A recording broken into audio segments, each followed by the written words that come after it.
Que llevabas conversando, me dijiste buen amigo, y me detuve asombrado a la vera del camino. No sabes lo que ha pasado ayer en Jerusalén, a Jesús de Nazaret, a quien clavaron en cruz. Por eso me vuelvo triste a mi aldea de Emaús. En el camino de Emaús. Por la calzada de Emaús. Jesús mismo se acercó y caminaba con ellos. En Radio Luz a las Naciones, canal cristiano de comunicación, presentamos una serie de enseñanzas sobre el pasaje que Lucas nos dejó registrado en su Evangelio, que nos traerán calor al corazón y entendimiento a nuestra mente.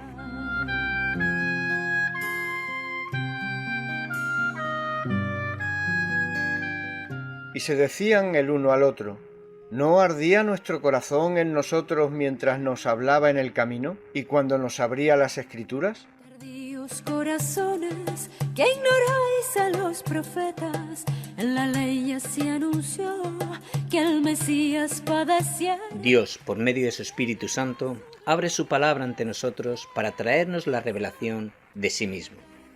Jesucristo quiere hoy también, como antaño, ponerse a nuestro lado y que caminemos con Él, recorriendo por fe esta maravillosa caminata bíblica. Por la calzada de Emaús, un peregrino iba conmigo. Desde Radio Luz a las Naciones, te animamos e invitamos a unirte a nosotros y caminar juntos. Ahora sí.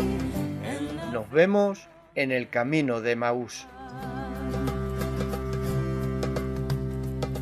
Hizo señas de seguir más allá de nuestra aldea, y la luz del sol poniente pareció que se muriera.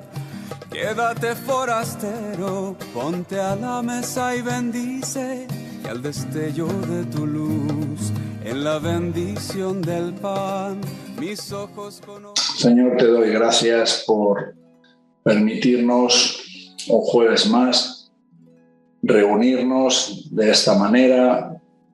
Te doy gracias por cada uno de los que participan y participamos en estas reuniones.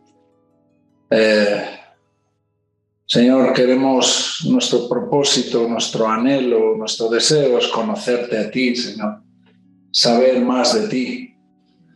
Conocerte a ti es conocer tu obra, es conocer lo que tú haces en nuestras vidas, Señor. Por eso tenemos este anhelo de estudiar tu palabra y que tu palabra pues sea la expresión de lo que tú quieres comunicar con nosotros, la expresión de lo que tú eres y quieres tratar también con nosotros en nuestras vidas. Que puedan aclararse pensamientos, que puedas hablar pues a las personas que tengan una necesidad hoy de una palabra, que puedas corregir también falsas doctrinas o falsos entenderes que a veces podemos tener o podemos hacernos, ¿no?, de una mala interpretación de tu palabra, Señor. En definitiva, Señor, que tú seas el protagonista, seas el Señor de esta reunión, de este tiempo, y que de alguna manera todos podamos salir bendecidos. En el nombre de Jesús te lo pido, Padre. Amén. Amén. Bueno, el tema ya todos somos conocedores, no me da la impresión de que haya alguien nuevo. Estamos hablando de lo que el Antiguo Testamento nos habla acerca de Cristo, ¿no? Queremos establecer ese hilo, esa línea que recorre toda la palabra de Dios desde el libro de Génesis hasta Apocalipsis. Ese tema cristocéntrico, donde Cristo es el centro, el propósito de la palabra y que todo tiene que ver con Cristo, ¿no? Entonces, pues esto que hacemos de estudiar y ver un poco lo que en teología llaman la tipología y otras figuras para que nos ayudan a entender a Cristo, que nos ayudan a descubrir la persona de Cristo, no solamente en el Evangelio o en el Nuevo Testamento, sino de una manera muy especial en el Antiguo Testamento. El tema de hoy es también especial, porque vamos a hablar de José, del hijo de Jacob. La vida de José, muchos de los teólogos piensan que José no es un tipo. Ya hemos explicado en otras reuniones, pero lo hago enseguida, en qué consisten los tipos y los antitipos. Tipos son esas figuras, esas sombras del Antiguo Testamento que nos ayudan a ver realidades en el Nuevo Testamento. Estas realidades se llaman antitipos. De alguna manera, el antitipo más recurrido, de que más se habla, es de la propia persona de Cristo. Cristo aquí es el antitipo y en este caso José sería un tipo de lo que es la realidad, de lo que es Cristo. Pero como digo, hay muchos teólogos que piensan que José no es exactamente un tipo de Jesús. ¿Por qué razón? Porque hay una especie de ley en la teología, y es que solamente se denominan tipos, solo entran dentro de lo que es la tipología aquellas figuras, aquellas personas, aquellos, por ejemplo, el tabernáculo o el propiciatorio o el cordero de Pascua, bueno, aquellas cosas o figuras del Antiguo Testamento que sí son mencionadas en el Nuevo Testamento. O sea, repito, si son mencionadas en el Nuevo Testamento, se les considera un tipo. Si no, en teología muchos de los teólogos las consideran como figuras, como otras cosas, pero no entra dentro de la categoría de tipo. Pero bueno, esto digo, hay algunos y otros consideran que en el caso de José es un error. Es un error porque José es, según un teólogo bastante famoso, Pink, él dice que hay más de 100 referencias, 100 detalles en la vida de José, situaciones que ha vivido que representan a Cristo. Así que la figura de José es una de las figuras que más nos habla acerca de Cristo. También, dicho de otra manera, la vida de José explica o nos ayuda a ver un cambio social que hay en Israel. Israel es un pueblo de pastores nómadas que iban por la tierra y que vivían en tiendas de campaña hasta el momento en el que llega José. José cambia un poquito esta situación social con toda la población de judíos que van a vivir a Egipto cuando él es gobernador de Egipto, y entonces Israel empieza a ser una nación. Israel empieza a crecer, a tener una importancia. Luego hay unos cambios en los faraones y hay algunos de los faraones de los últimos que no conocen ni a José, ni la historia de Israel, y es cuando ponen al pueblo en esclavitud. Pero hay un cambio social que se produce en Israel a partir de la vida de José. Pero la otra cosa, la razón principal, es que la vida de José, como hemos dicho antes, podemos ver situaciones análogas, situaciones que nos hablan acerca de Jesús. Como dice este autor, Pink, podemos ver hasta 100 referencias, ¿no? Evidentemente no las vamos a ver todas, veremos solamente unas pocas.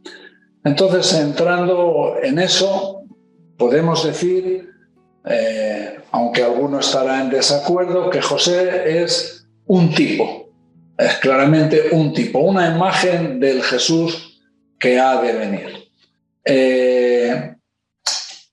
El capítulo 37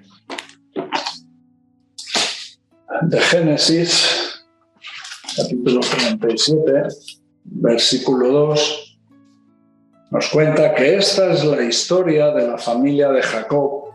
José, siendo de edad de 17 años, apacentaba las ovejas con sus hermanos, y el joven estaba con los hijos de Bilha y con los hijos de Zilpa, mujeres de su padre, e informaba José a su padre la mala fama de ellos. Aquí vemos un poco la entrada en escena de José. ¿Qué cosas podemos ver? Hay muchas cosas. Una de las cosas es José es el primogénito de Raquel, ¿no? Es el primer hijo de Raquel y es también Jesús es el primogénito de María. Tanto Jesús como José son primogénitos. Son primogénitos y nacen los dos de una situación milagrosa, ¿no? De una situación muy milagrosa.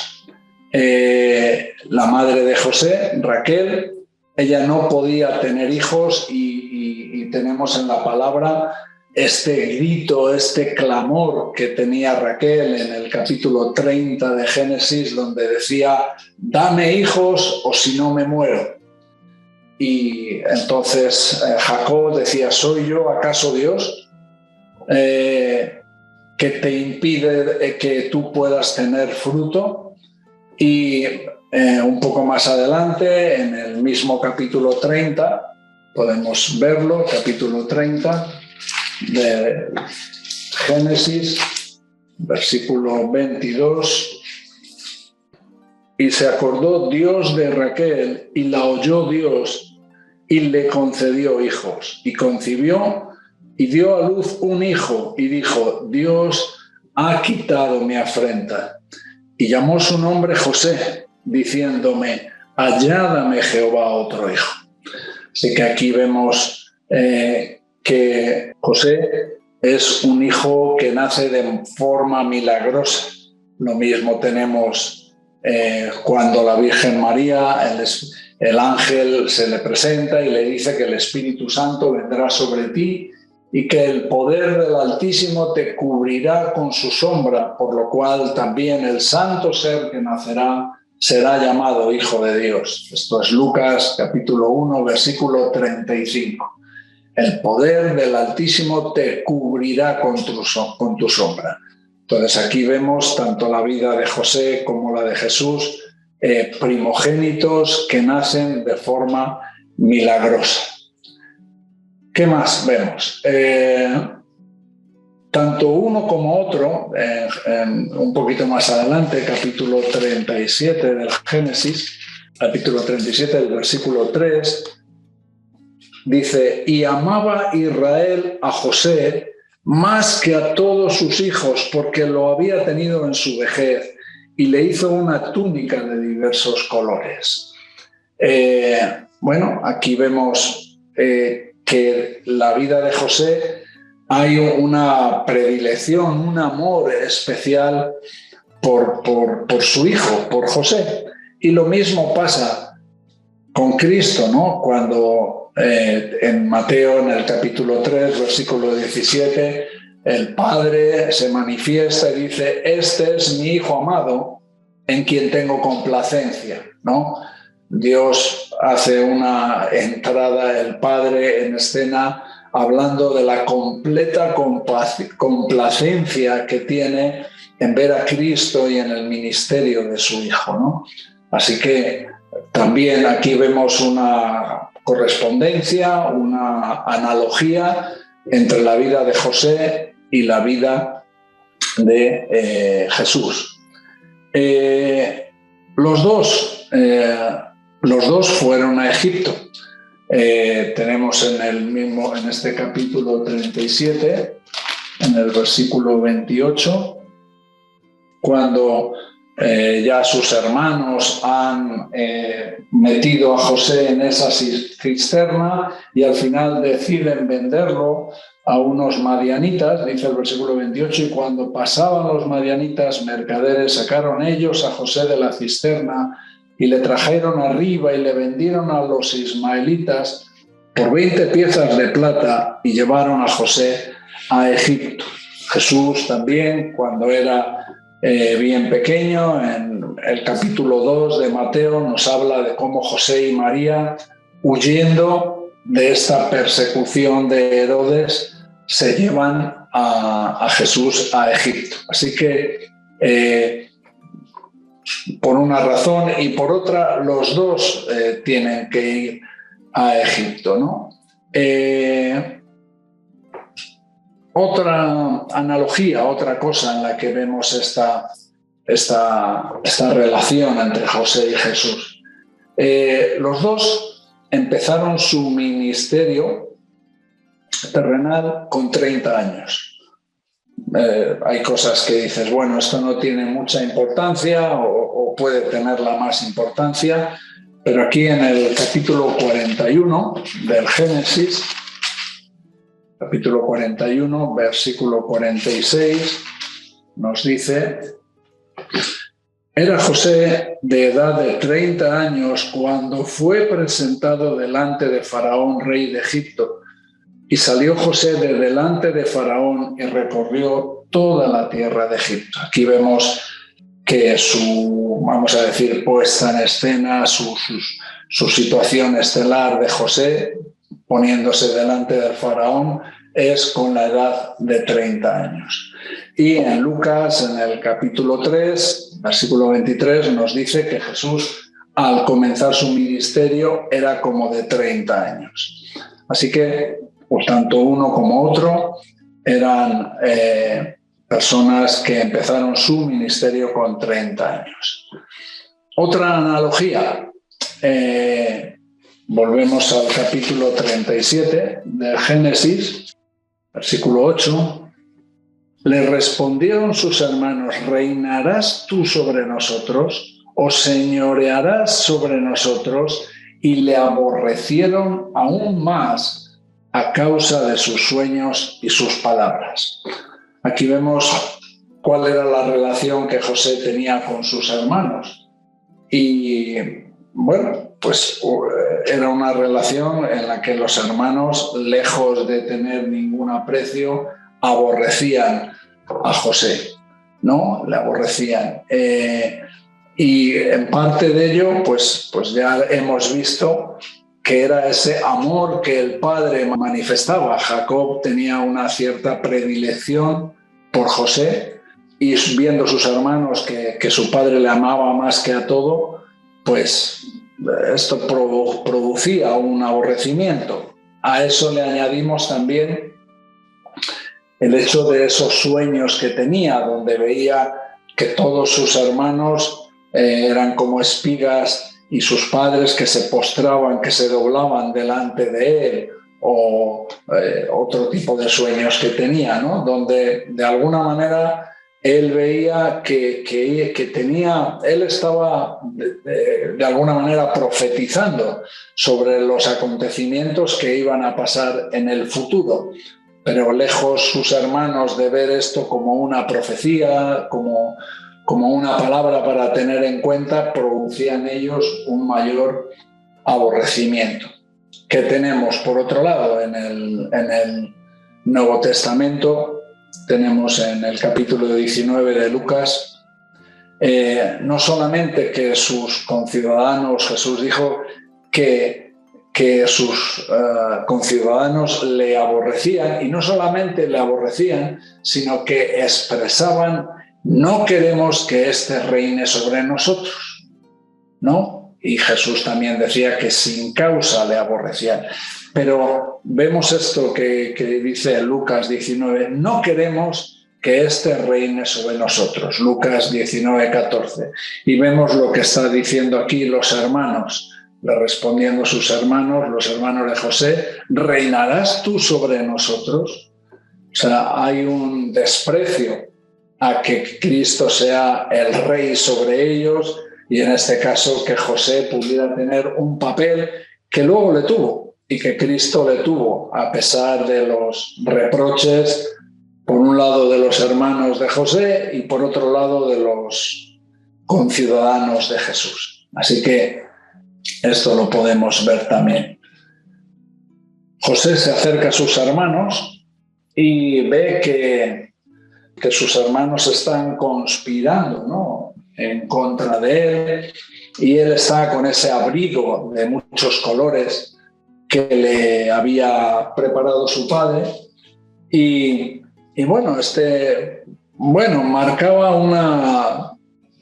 marcaba algo este abrigo también, ¿no?, en la vida de José. Era como una posición, se manifestaba mucho el cariño que su padre tenía hacia él, ¿no?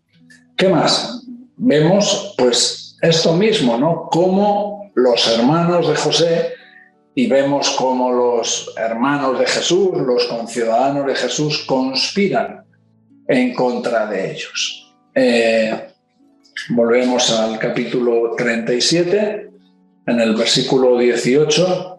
Cuando ellos lo vieron de lejos, los hermanos de José, antes que llegara cerca de ellos, conspiraron contra él para matarle. Esto es lo que nos dice. Y si vamos al capítulo 26 de Mateo, versículos 3 y 4, nos dice: entonces los principales sacerdotes, los escribas y los ancianos del pueblo se reunieron en el patio del sumo sacerdote llamado Caifás y tuvieron consejo para prender con engaño a Jesús y matarle. No solamente eso, también vemos una vez en Egipto, José, cuando está en la cárcel, encargándose ya teniendo cierta responsabilidad, vemos que la mujer de Potifar empieza a tentarle, ¿no? Los dos fueron tentados. Por un lado José con la mujer de Potifar, y a Cristo, Satanás mismo, viene a tentarle, y ninguno de los dos cede. Tanto José como Jesús salen victoriosos en esas tentaciones, ¿no?, ya sea del propio Satanás o en este caso de una mujer, ¿no? Los dos son tentados, ¿no? Y vemos que los dos tienen a su alrededor este tipo de conspiración para matarle. Otra cosa que es curiosa: los dos son vendidos por monedas de plata, no las mismas. Los hermanos de José lo arrojan a un pozo, y cuando estos comerciantes ismaelitas pasan, se lo venden por 20 piezas de plata. Esto está en este capítulo 37, en el versículo 28. Ya lo hemos leído antes. Y cuando pasaban los madianitas, mercaderes, sacaron ellos a José de la cisterna y le trajeron arriba y le vendieron a los ismaelitas por 20 piezas de plata y llevaron a José a Egipto. Cuando Judas nos cuenta en el capítulo 26 de Mateo, traiciona a Jesús, fue a los principales sacerdotes y él pide una compensación por entregarles a Jesús, y la compensación que le dan los sacerdotes son 30 piezas de plata. Así que tanto vemos esta analogía también entre José y Jesús. Los dos son tentados, los dos salen victoriosos de las tentaciones, los dos hay una conspiración alrededor de ellos y los dos son vendidos, ¿no? Seguimos. También, bueno, esto es un poco solamente curioso, que en este capítulo 37, el versículo 31 dice: entonces tomaron ellos la túnica de José y degollaron un cabrito de las cabras y tiñeron la túnica con la sangre. Bueno, vemos que también cuando están los romanos guardando el tiempo en el que Jesús está en la cruz, echan suertes sobre su túnica, una túnica que era de una pieza, era un poco especial, no era corriente, era de una sola pieza, no tenía costuras. Y entonces echan suertes sobre ellas, o sea, que a los dos son despojados de sus túnicas. Repito que hay cosas que podemos darle más importancia o más valor, pero son muchos detalles que podemos ver y muchas analogías en la vida de José en cuanto a lo que podemos ver en la vida de Jesús. Otra analogía. Tanto José como Jesús fueron separados por mucho tiempo. José es vendido, está todo el tiempo que está en la cárcel y luego ya asume ese papel de gobernador de Egipto y tarda tiempo en ver a su familia, en ver a su padre, en ver a sus hermanos. Él está separado por causa de esas circunstancias que ocurren. Él es separado. Cristo también. Él está en los cielos y hay una promesa de que volverá. Y es curioso también porque vemos que una de las cosas que vemos en la vida de José es como José tiene un sueño en cuanto a las vacas flacas y las vacas gordas y empieza a discernir, a ver. Dios le da una revelación sobre esos 7 años de escasez que se van a vivir. Él tiene esta idea de fabricar almacenes para guardar el grano y cuando empieza a faltar, él puede dar de comer a Egipto, y no solamente Egipto, sino a la gente que viene de fuera, entre ellos su familia. Así que aquí vemos un José que es como hace poco estábamos hablando sobre las bodas de Canaán, ¿no? Y hablábamos de Jesús como el Dios proveedor, el Dios que provee, ¿no?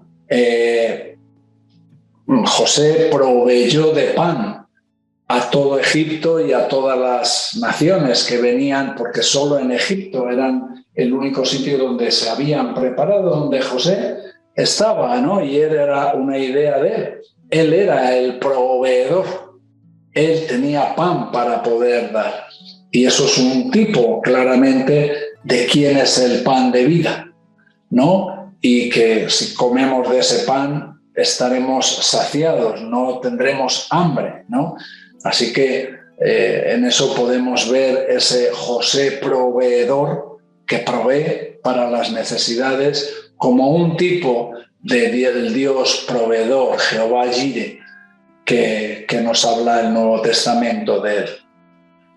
Entonces estábamos hablando de esto, estaban separados de sus hermanos. Los dos tienen una experiencia.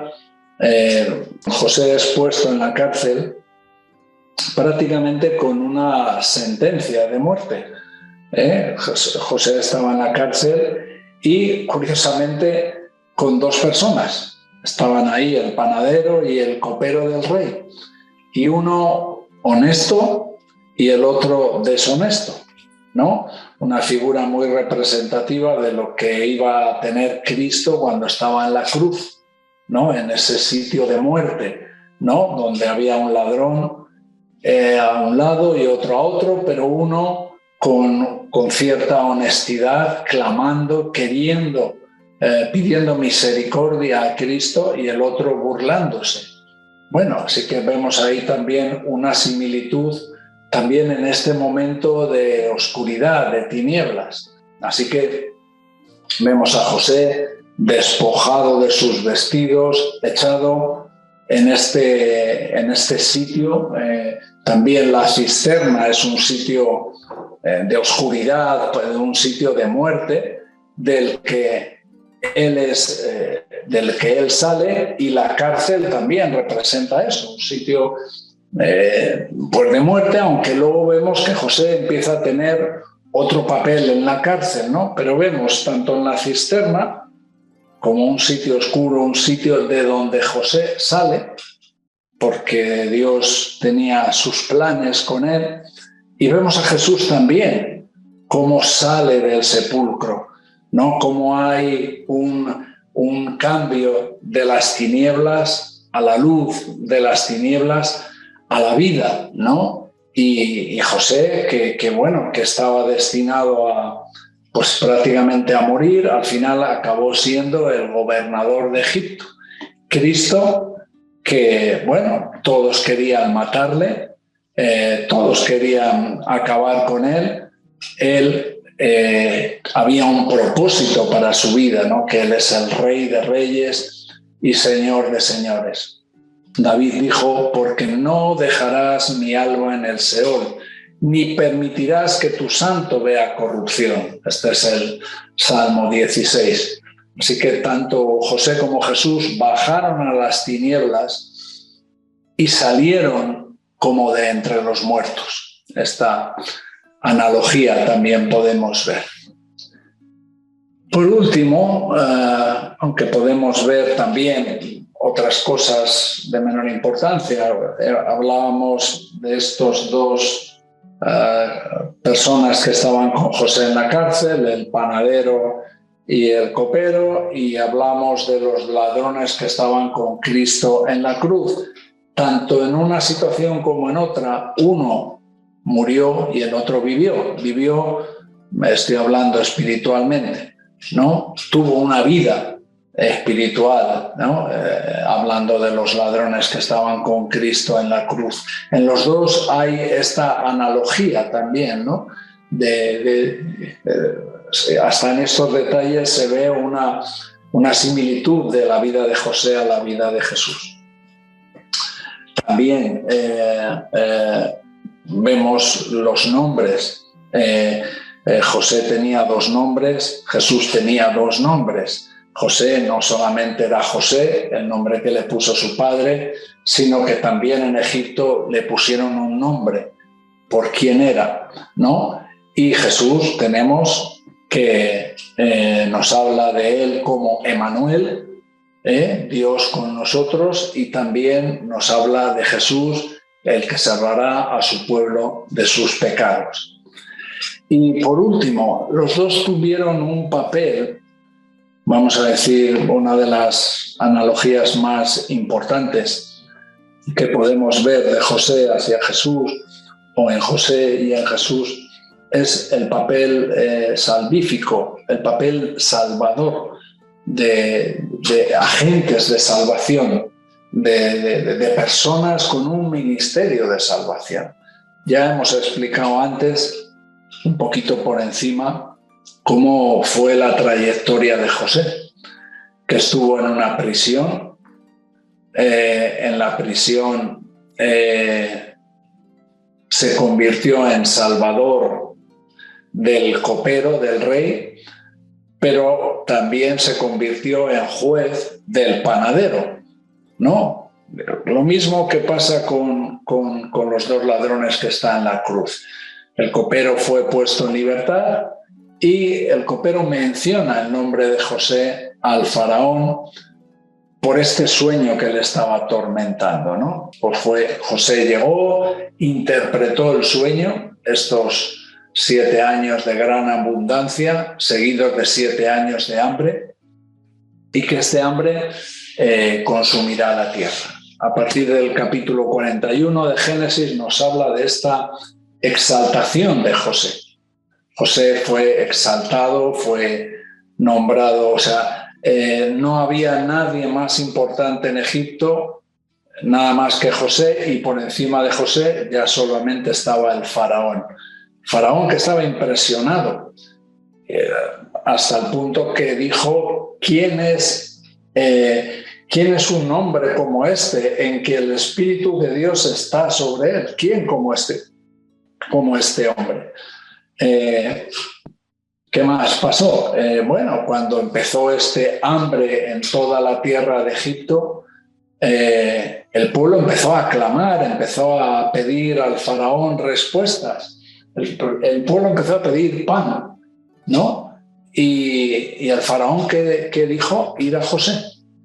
José es el que va a proveer, hacer todo lo que él dijere, ¿no? Pues también una similitud a lo que pasa en las bodas de Canaán, cuando acaba el vino y María dice, pues ir a Jesús y hacer todo lo que él dijere. ¿Qué más vemos aquí? Entonces José abre estos graneros y empieza a repartir y a solucionar de alguna manera todo este problema que se había dado, ¿no? Así que José se convierte, vamos a decir, en el salvador del mundo conocido. De entonces no había una nación más importante que Egipto en aquellos tiempos. Y las naciones de alrededor acudían a Egipto a solucionar sus problemas. Así que aquí estamos viendo a José en un papel de proveedor, en un papel de salvador del mundo, en que él es el que tiene el pan de vida, él tiene el pan que va a evitar que la gente muera. Y bueno, pues lo que hemos dicho antes, cómo esto es análogo con lo que Jesús dice en el capítulo 6 de Juan, yo soy el pan de vida, el que a mí viene nunca tendrá hambre, ¿no? De toda la tierra viene gente a José, y José hasta un momento en el que aparecen ahí sus hermanos, ¿no? ¿Y cómo reacciona con sus hermanos? ¿Cómo reacciona en el sentido de perdonar, de esa compasión? Podemos verlo en el capítulo 45 de Génesis. Versículo 1, no podía ya José contenerse delante de todos los que estaban al lado suyo y clamó, haced salir de mi presencia a todos, y no quedó nadie con él, al darse a conocer José a sus hermanos. Entonces se dio a llorar a gritos, y oyeron los egipcios, y oyó también la casa del faraón. Y dijo José a sus hermanos, yo soy José, ¿vive aún mi padre? Y sus hermanos no pudieron responderle porque estaban turbados delante de él. Entonces dijo José a sus hermanos, acercaos ahora a mí. Y ellos se acercaron y él dijo, yo soy José, vuestro hermano, el que vendisteis para Egipto. Ahora pues no os entristezcáis ni os pese haberme vendido acá, porque para preservación de vida me envió Dios delante de vosotros. Tú mira, este es uno de los textos importantes de la Biblia, ¿no? Cómo José les está diciendo, o sea, en ningún momento les trae un reproche a sus hermanos, sino todo lo contrario, no os entristezcáis ni os pese haberme vendido, o sea, ni tengáis remordimientos. Como que eso, ahí había un plan, ¿no? Había un plan. Y que esto suena muy fuerte, ¿no? Ver a un hombre que no tiene reproches, que todo lo contrario, que lo que está diciéndoles, porque para preservación de vida me envió Dios delante de vosotros. Y esto sí que es de las figuras más claras y definidas de qué es el ministerio de Cristo. Cristo vino, enviado por Dios, a morir en una cruz por gente que no le estábamos amando, por enemigos, por gente que... la gente que estuvo, que vivió al lado de Jesús en su tiempo, cuando presentaron a Barrabás, cuando Poncio Pilato presenta a Barrabás y presenta a Jesús, y Poncio Pilato pregunta, ¿a quién queréis que os suelte hoy? Y el pueblo gritó a Barrabás. Queremos que sueltes a Barrabás. Y de Jesús, y a este crucifícale. Y claro, uno piensa, qué crueldad, ¿cómo no se dieron cuenta? Y piensas que si tú estuvieras en esa circunstancia, que si tú estuvieras allí, tú ibas a tener otra respuesta. Piensas que a lo mejor tú ibas a tener claro que ibas a decir, no, por favor, que Él es el Hijo de Dios, suéltale. Lo más seguro es que nosotros estaríamos gritando lo mismo que gritaron los otros. Suelta a Barrabás, queremos a Barrabás y a este crucifícale. Posiblemente esa sería nuestra respuesta. Así que nosotros, lejos de haber tenido un apego, un amor por Dios, de estar buscando a Dios, nosotros hemos sido encontrados por Dios. En eso consiste la reconciliación. Dios se reconcilió con nosotros cuando nosotros no le estábamos buscando. Nosotros no estábamos buscando reconciliarnos con Él. Él dio el primer paso en la reconciliación. Él fue a la cruz cuando nosotros ni estábamos siendo conscientes de nuestros pecados. Así que estos 5 versículos del capítulo 45, especialmente este quinto, es tan claro, hablando de este tipo de Cristo, este corazón en un hombre que es tan raro. Repito, ahora pues no os entristezcáis, ni os pese haberme vendido acá, porque para preservación de vida me envió Dios delante de vosotros. Cristo vino para preservación de vida. Cristo vino para darnos vida, y vida en abundancia. Cuando nosotros no estábamos buscando, cuando nosotros estábamos metidos de lleno en nuestros delitos y pecados, Cristo murió por nosotros. Él tenía en su mente nuestros pecados. Así que posiblemente aquí tenemos podemos ver muchos detalles en la vida de José, detalles que son más significativos, otros menos, pero este papel, vamos a decir, en cuanto a salvadores del mundo, José está a un nivel que no encuentras en ningún otro personaje en la Biblia, con este tipo de actitud, con este tipo de corazón, que pueda acercarse tanto al corazón que Cristo ha tenido por nosotros. Así que la gente los que leían el Antiguo Testamento podían ver en José como los propios judíos le daban un nombre al Mesías que había de venir, al Mesías sufriente, le llamaban, no sé si es el Mesías Ben Yosef, hablando un poco, expresando poniendo énfasis en la figura de José, ¿no? Como el tipo más explícito o más claro de lo que es el trabajo de Cristo, el ministerio de Cristo, ¿no? Si hay una persona en el Antiguo Testamento más sobresaliente donde podemos ver de qué trata un Salvador, cuál es un Mesías, qué prefigura, cuál es una sombra muy clara de lo que va a venir, es la persona de José. Aquí vemos a José cómo llora a gritos. Nadie sabe por qué, ni sus propios hermanos no lo saben. Aquí hay un dolor, una expresión también de gozo por otro lado, de haber encontrado a sus hermanos, de todo lo que había pasado, ¿no? Esa misericordia, pues todo lo que se puede expresar ahí José, ¿no? Podríamos hablar de muchas cosas.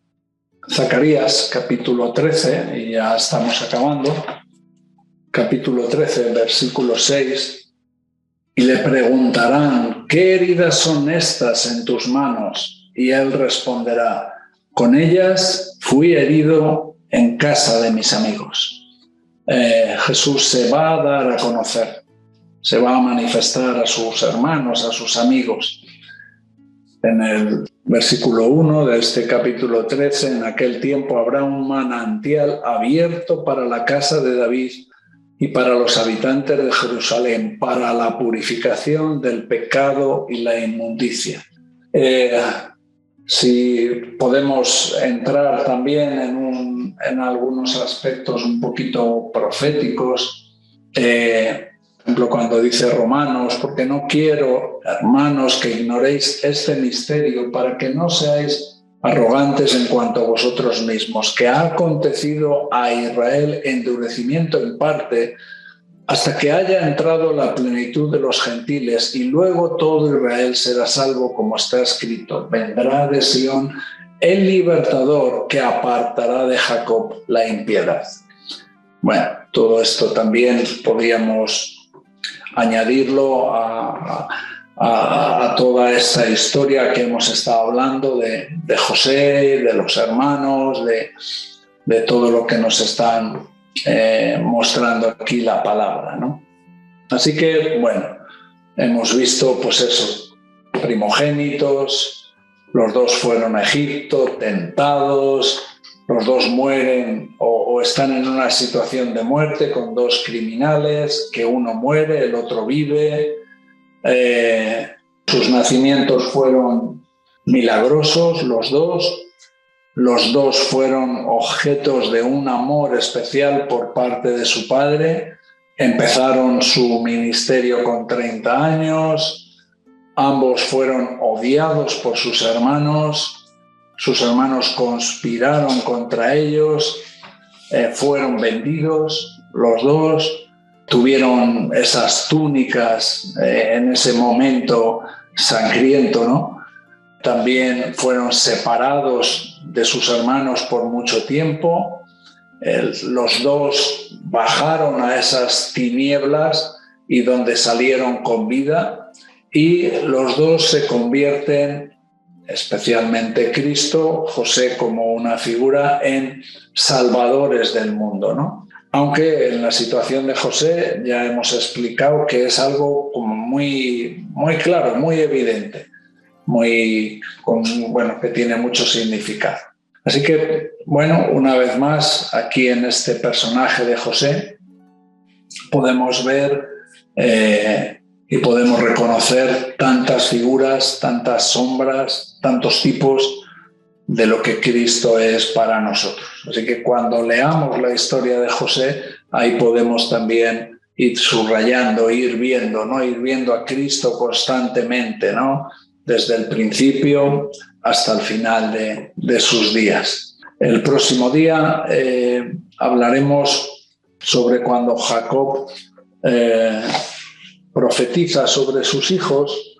Ahí hay una historia importante de la profecía que Jacob hace sobre Judá, porque de ahí el otro día estuvimos hablando de la legitimidad de Cristo como rey, ¿no? Por eso están las genealogías, para hacernos ver que Jesús es un rey legítimo. Herodes no, Jesús sí. Y esa legitimidad viene dado en este capítulo 49 del libro de Génesis, en las profecías que Jacob tiene sobre cada uno de sus hijos. Así que si Dios lo permite, hablaremos un poquito sobre eso.